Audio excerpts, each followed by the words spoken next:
Welcome to Dream Draft. Learn, think, grow.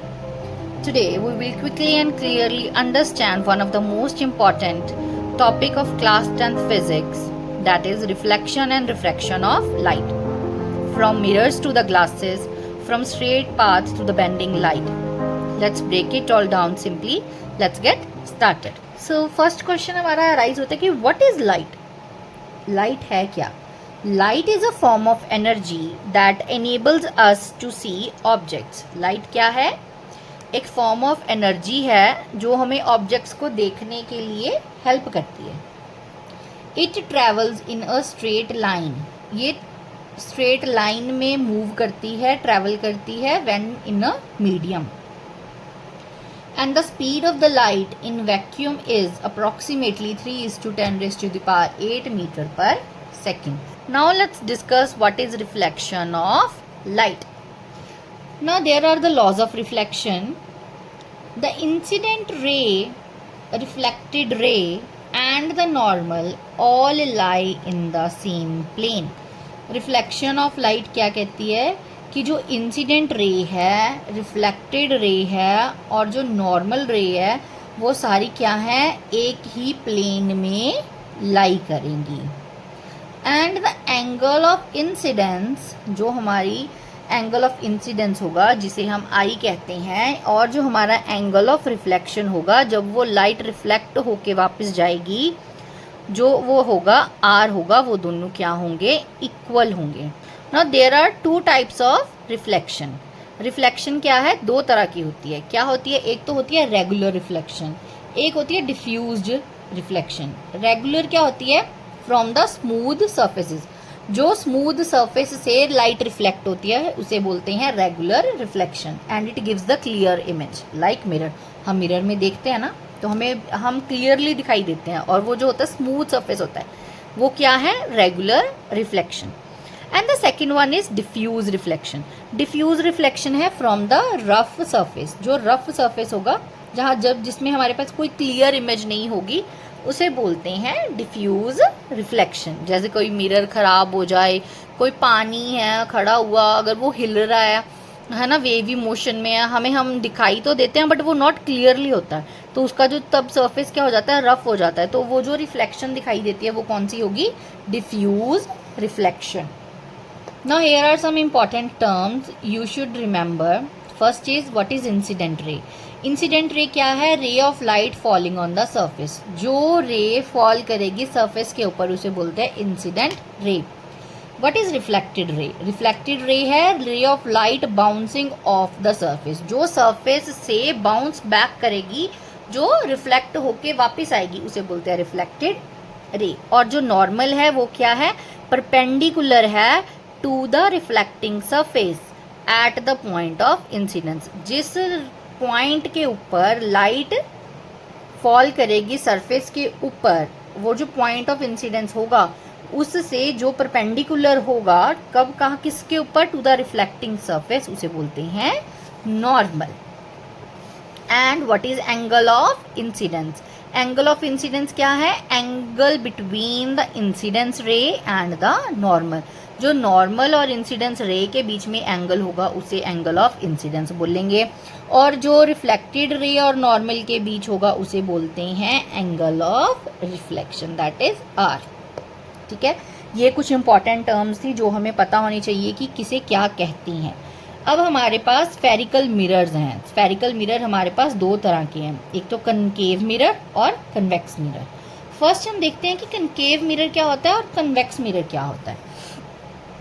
Concave mirror क्या है, जिसका इनर सरफेस रिफ्लेक्टिंग होगा, ठीक है, और जो कन्वेक्स होगा उसका आउटर सरफेस जो होगा वो रिफ्लेक्टिंग होगा. जैसे ऊपर आपको इधर साइड में इमेज में दिख रहा होगा कि जो कनकेव मिरर है वो इनर सरफेस से रिफ्लेक्ट करता है और जो कन्वेक्स मिरर है वो आउटर सरफेस से रिफ्लेक्ट करता है.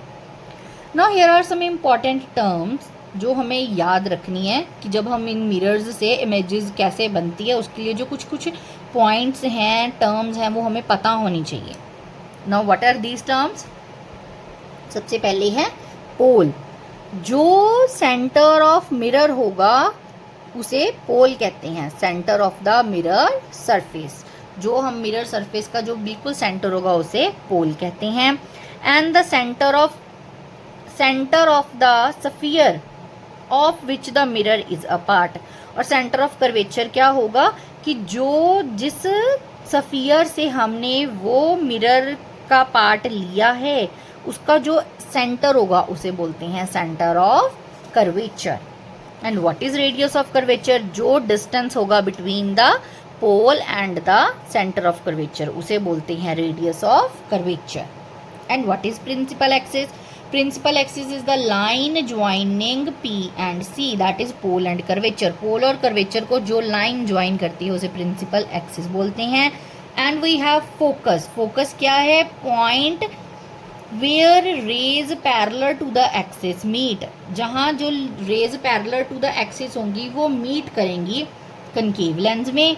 एंड अपीयर्स थ्रू डाइवर्ज, और कन्वेक्स लेंस में क्या होगी कि जहाँ से वो डाइवर्ज हो रही हैं, ठीक है, उसे बोलते हैं focus. And what is the focal length? Focal length क्या है? डिस्टेंस है between the pole and the focus. जो पोल से लेके फोकस के बीच का डिफरेंस है, डिस्टेंस है, उसे बोलते हैं focal length. And the formula of the focal length is R/2, that is it is the half of the radius of curvature.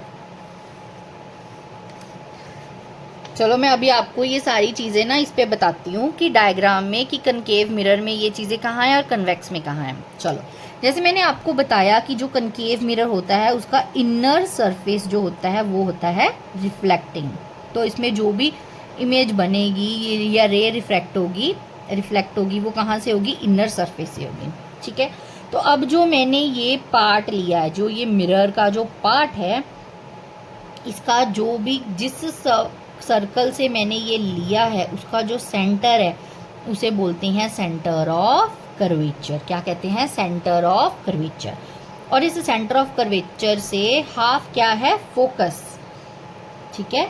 और जो मिरर का बिल्कुल सेंटर पॉइंट है उसे बोलते हैं पोल। जो P और C के बीच में जो डिफरेंस है, that is the distance between the pole and the center of curvature is radius of curvature, and the distance between the focus and the pole is focal length। जो focus और पोल के बीच का distance है उसे focal length बोलते हैं। और जो लाइन इनको ज्वाइन कर रही है उसे प्रिंसिपल एक्सिस बोलते हैं। क्या बोलते हैं? Principal axis. And in the convex mirror हमारा जो होता है आउटर सरफेस जो होता है वो रिफ्लेक्टिंग होता है ना। तो क्या होगा इसमें? जो फोकस है F is the focus, C is centre of curvature and P is the pole. Pole कहाँ है? Centre of mirror. And C is centre of the sphere from which the part of mirror has been taken, कि उस sphere का वो point जिससे हमने mirror का कुछ पार्ट लिया है उस सेंटर को सेंटर ऑफ कर्वेचर बोलेंगे। पोल से लेके सेंटर ऑफ कर्वेचर का जो डिस्टेंस है उसे रेडियस ऑफ कर्वेचर बोलते हैं। जो फोकस से लेके पोल का डिफरेंस है उसे फोकल लेंथ बोलते हैं। और जो लाइन ज्वाइन कर रही है पोल को सेंटर ऑफ कर्वेचर से उसे प्रिंसिपल एक्सिस बोलते हैं। अब आपको ये सारी चीज़ें ना डायग्राम से ज़्यादा क्लियर हो गई होंगी कि ये हर चीज़ कहाँ पे है ना। तो आपको हमेशा याद रखना है बस P क्या है? जो लेंस का सेंटर है। उसके बाद आता है फोकस, फिर आता है सेंटर ऑफ कर्वेचर। सपोज करो आपको ना पेपर में ये चीज़ अगर दिखानी भी है, शो करनी है ना, तो आपको हमेशा क्या करना है, कोई भी आप देखो, अगर आपको पेपर में कभी ये ड्रॉ करना हो कि इजीली, क्योंकि डायग्राम से ना हर चीज़ बहुत इजीली क्लियर हो जाती है, तो आप लोग क्या करोगे ना, आप क्या करोगे, एक ना पेंसिल से पर कंपास से लेकिन एक सर्कल ड्रॉ करोगे। वो जो सर्कल आपने जिस पॉइंट पे रख के सर्कल ड्रॉ किया है that point is C। Suppose मैंने जो ये लेंथ ली थी सर्कल की, ये जो यहाँ से लेके यहाँ रेडियस जो लिया था, ये लिया था 6 सेंटीमीटर, ठीक है। तो मैंने आपको बताया है कि जो इसका हाफ होगा ना दैट इज 3 सेंटीमीटर, वो क्या हो जाएगा हमारा फोकस, ठीक है। सो दिस इज C और ये जो पॉइंट है ये है P। मैं सपोज करो सिर्फ इतना ही इसका पार्ट ले रही हूँ लेंस का, ये वाला पार्ट, ठीक है, ये लेंस का पार्ट लिया मैंने, तो इसका जो सेंटर है वो मैंने P ले लिया and F is 3 centimetre as this is 6 centimetre. और ये जो P और C के बीच का जो डिफरेंस है इसे हम बोलते हैं R, that is radius of curvature. और F और P के बीच का जो डिफरेंस है उसे बोलते हैं फोकल लेंथ। ठीक है, तो आप कभी भी मिस्टेक नहीं करोगे कि ये क्या है, आपको हमेशा याद रखना है दैट F क्या है, फोकल लेंथ जो है R/2 है।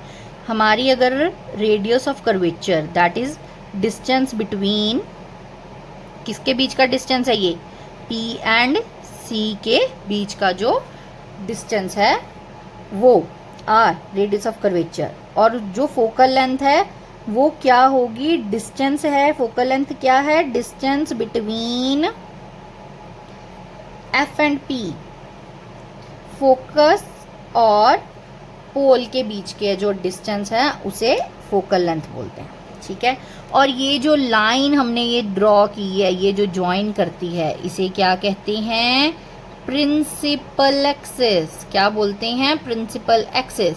आपको ये सारी चीज़ें ना बहुत अच्छे से क्लियर होनी ज़रूरी हैं, क्योंकि अभी हमने ना आगे हम इनकी इमेजेस ड्रॉ करेंगे कि अगर ऑब्जेक्ट कहाँ प्लेस्ड है, ऑब्जेक्ट प्लेस्ड है तो उसकी इमेज कैसे बनेगी, कहाँ बनेगी। उन सब चीज़ों के लिए आपको ये चीज़ क्लियर होनी बहुत ज़रूरी है कि ये हमारे जो पॉइंट्स हैं ना, कि सेंटर ऑफ कर्वेचर, फोकस, पोल, ये कहाँ पे होने चाहिए।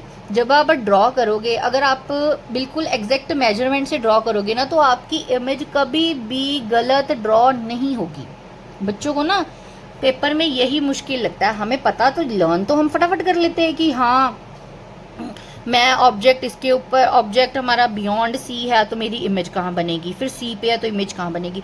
पर जब हम वो ड्रॉ करते हैं तो फिर वो हमसे गलत ड्रॉ हो जाता है। फिर हम क्या करते हैं कि जैसा भी बना चल बस बना दो, वैसे वाला काम नहीं होना चाहिए। अगर आप बिल्कुल मेजरमेंट से करोगे तो आप वो चीज़ें बिल्कुल आपकी प्रॉपर और एक्यूरेट होंगी। ठीक है, now let's do the rules for the रे डायग्राम। अब रे डायग्राम को ड्रॉ करने के लिए ना, फॉर द कनकेव मिरर हमारे पास ना रूल्स हैं। रूल क्या कहता है कि जो ray parallel to the principal axis fall करेगी लेंस मिरर के ऊपर, जो ray parallel to the principal axis होगी वो फोकस से पास करेगी। जो वो रिफ्लेक्ट बैक होगी ना तो वो फोकस से क्रॉस करके जाएगी।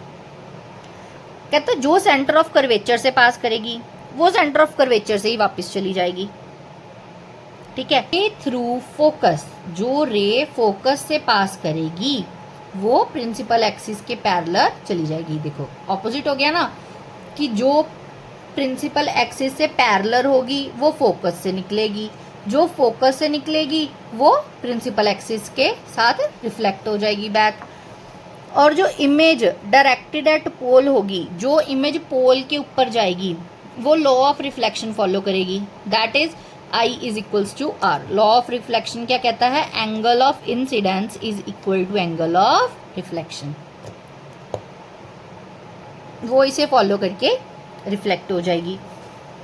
मैं आपको ये विद डायग्राम एक्सप्लेन करती हूँ। देखो फर्स्ट क्या थी, ray parallel to the principal axis passes through focus. अब ये जो सपोज करो कि ऑब्जेक्ट प्लेस्ड है AB हेयर, और जो इसकी जो इंसिडेंस रे जा रही थी वो parallel to the principal axis, मैंने आपको बताया ये प्रिंसिपल एक्सिस है। जो प्रिंसिपल एक्सिस से जा रही थी वो कहाँ जाएगी, सीधी फोकस से थ्रू रिफ्लेक्ट होगी। ठीक है, सेकंड मैंने आपको बताया कि जो रे पास करेगी फोकस से, ठीक है, जो रे फोकस से पास करेगी वो रिफ्लेक्ट बैक होगी प्रिंसिपल एक्सिस। अब देखो ये रे जा रही थी, फोकस से पास हुई, पर वो रिफ्लेक्ट कैसे हुई, parallel to the principal axis. Clear. Next क्या कहता है कि जो रे सेंटर ऑफ कर्वेचर से पास करेगी वो उसी पाथ पे रिफ्लेक्ट बैक हो जाएगी, मतलब आई भी इसी रास्ते से, गई भी इसी रास्ते से।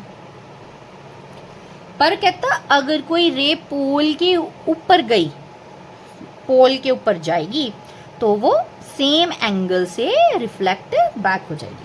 रे incident obliquely to the principal axis, जो प्रिंसिपल एक्सिस के ऑब्लिक जाएगी कोई एंगल बनाते हुए पोल के ऊपर, वो क्या होगी, रिफ्लेक्ट कर जाएगी with the same angle following the law of reflection. हम इस वीडियो को यहीं एंड करेंगे और जो हमारी नेक्स्ट वीडियो होगी मैं उसमें आपको बताऊंगी कि ऑब्जेक्ट हम कहाँ कहाँ रखेंगे और क्या हमारी इमेज बनेगी। तो अगर आपको ये वीडियो अच्छी लगी हो तो do like, share and subscribe to the dream draft for more easy explanations. Thanks for watching. Keep learning, keep growing. See you in the next video.